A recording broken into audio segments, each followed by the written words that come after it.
Qu'est-ce que le temps passe si vite. Le point de l'actualité, nous le ferons. Cette fois-ci, l'actualité vue, bien entendu, par les canards non parvenus, avec qui vous a manqué durant un bon bout de temps, un mois, bien compté, quand on vit. Mettons-nous déjà en position bien frais pour nous livrer la quintessence de l'actualité, telle relayée par les canards. Quand on vit, mettons-nous, bonjour. Bonjour Joël Etodji, bonjour également nos amis téléspectateurs que j'ai du plaisir à retrouver sur cette émission 100% Bénin. Bienvenue. Merci beaucoup.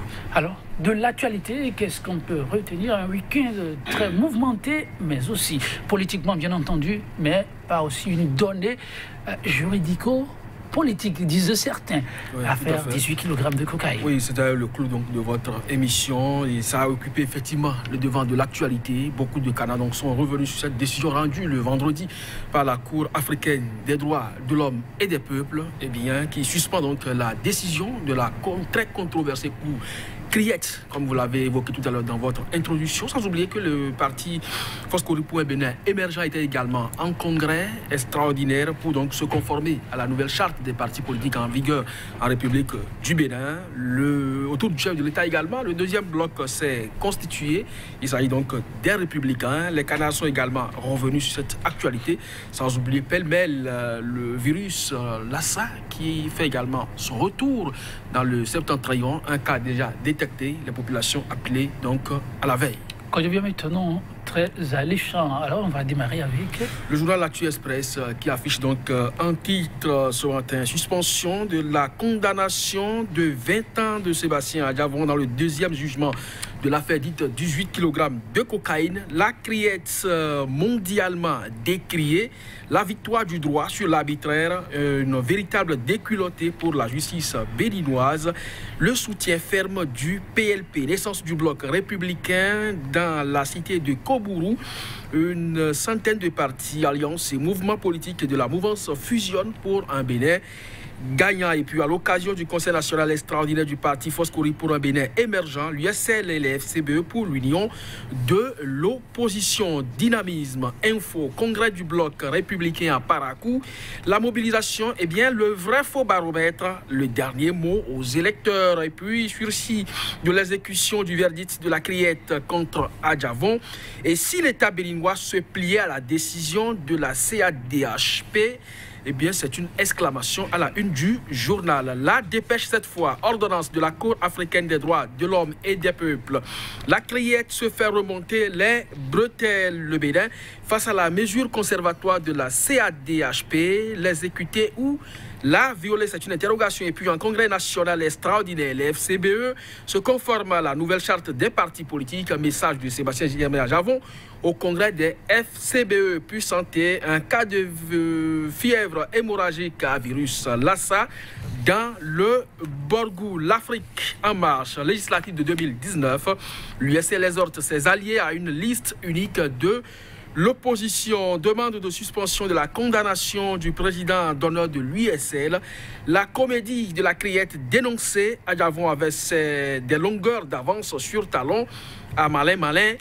Et puis réforme du système partisan. Le bloc républicain est né avec un cheval qui apparaît avec des pattes cassé, Joël Etodji, l'audace, info cette fois.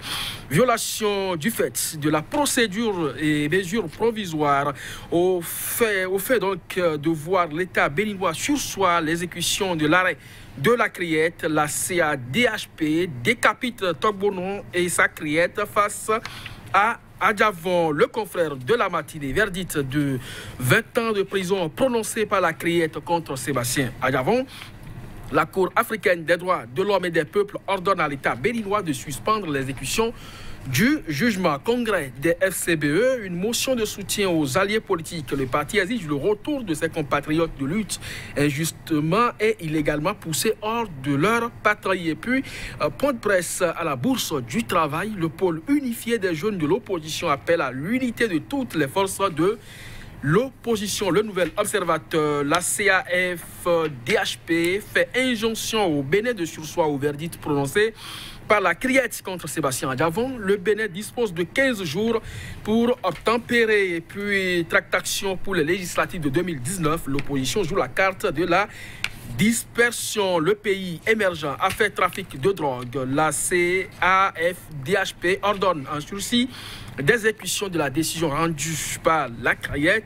Tout un dossier consacré donc à la question par le journal Le Pays émergent. Le potentiel cette fois, naissance du bloc républicain dans la cité des Kobourou, 158 formations politiques pour un Bénin gagnant. Et puis après son extinction partielle sur le territoire béninois, le virus Lassa refait surface dans le Borgou. Le journal Matin Libre, Conseil national extraordinaire, le FCBE pour une liste unique de l'opposition en 2019. Et puis réforme du système partisan, le bloc républicain naît pour l'unité nationale. Et puis je l'ai dit, le Bénin, un état voyou sous Patrice Talon, c'est une interrogation. Moins de 15 jours pour le savoir, le dossier à Diavon, une nouvelle tournure. Le journal Nassiara, mauvais casting dans les deux blocs de la mouvance, des défections de plus en plus annoncées.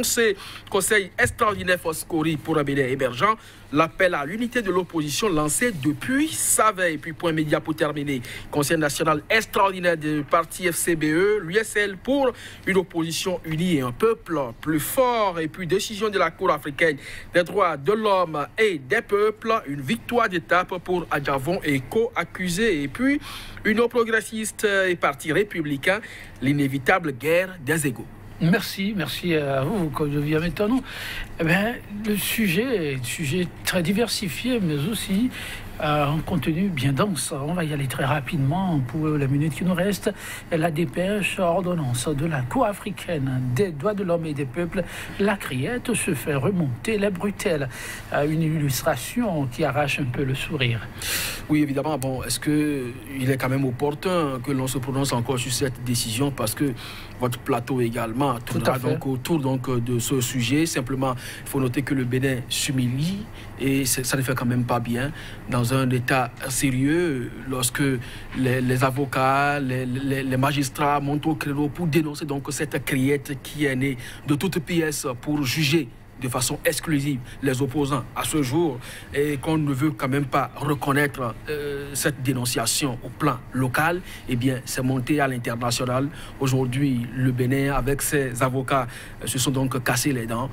C'est regrettable, c'est dommage, un peu comme en 2013, nous avons échoué ailleurs et devant une autre juridiction pour ce qui concerne le président aujourd'hui en exercice et qu'on remonte les mêmes faits et qu'on les actualise et qu'on s'humilie encore une fois. Je ne crois pas que ça fait du sérieux et il faut qu'on travaille dans la République à éviter ce genre de choses. C'est le moins qu'on puisse se demander. La République en a besoin car l'image n'est pas traînée dans la boue.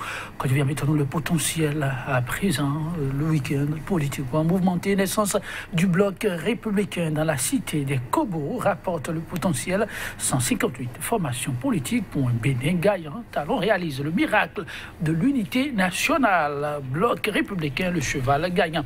Des Béninois très unis dans la cité des Kobourou constatent nos confrères.